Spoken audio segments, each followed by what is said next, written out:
Right, welcome back guys. So we've got the Honda 600 back. So I've done a video on this bike already. The problem last time, the customer experienced some issue while he was riding it. So I took the time to inspect inside the clutch cover, you know, check the clutch and check the oil condition. And there wasn't anything really to say really on that video, so it was pretty much gave it back to him. And then since then he's noticed like a light tapping sort of sound from the top of the engine, and then he did adjust the tappets.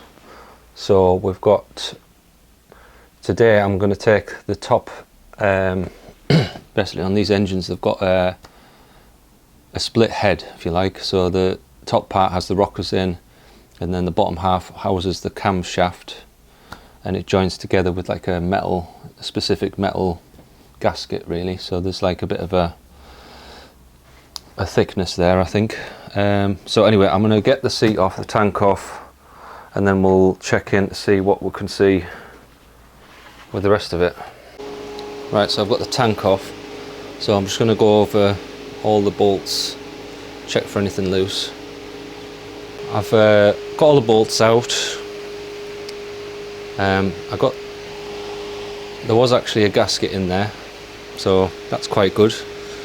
I had a bit of a worry there because as I was taking the bolts out there was evidence that there was silicone in there.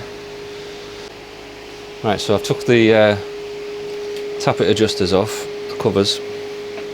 So let's have a look in here, and I've already had a look in and I can see some damage on the camshaft journal.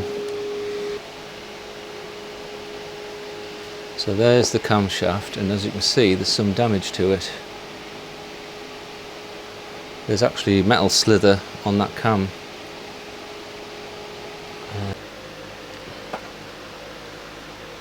Yeah, that's better actually.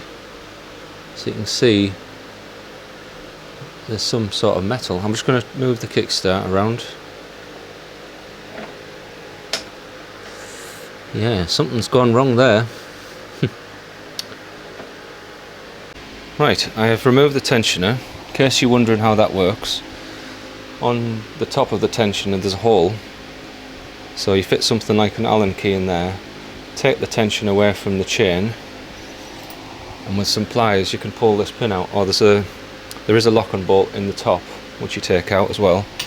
Pull that pin out, and then you just have to get this tensioner out. Now getting it back in apparently is quite difficult because there's this to get in first, and a lot of people apparently use a cable tie to get it down, and then they cut the cable tie and pull it out. So I'll remember that. So I'm going to get it to top dead center, and then we're going to take this cam out. Right, get this sprocket off.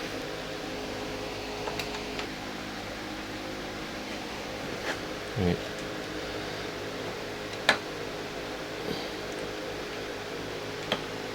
Don't want to lose anything down there. So that bearing's off. Yeah, I'll leave that for now.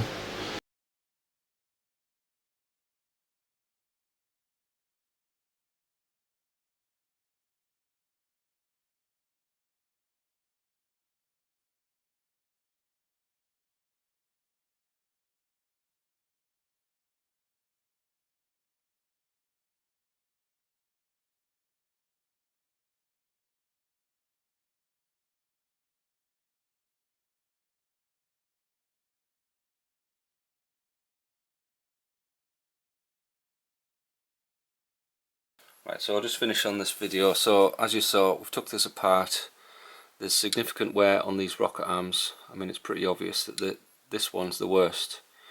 And I think, let me just double check. So it's probably, yeah, it goes in like this.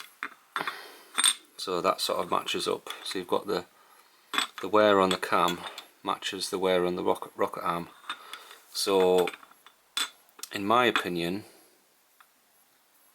this has gotten really hot, and that's what's caused the aluminium to to fail here, so we don't really know what might have caused it. Like, it could have been, for example, it could have been lack of oil in the top.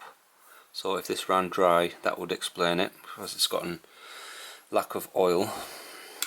That's not the case at the moment, of course, so can't really explain what might have happened. But so yeah, in repairing this, I'm gonna, well, I've already spoke to the customer and he's agreed that we're going to get new rocker arms front and back and a new cam. Now he's going to go for this same cam as a replacement.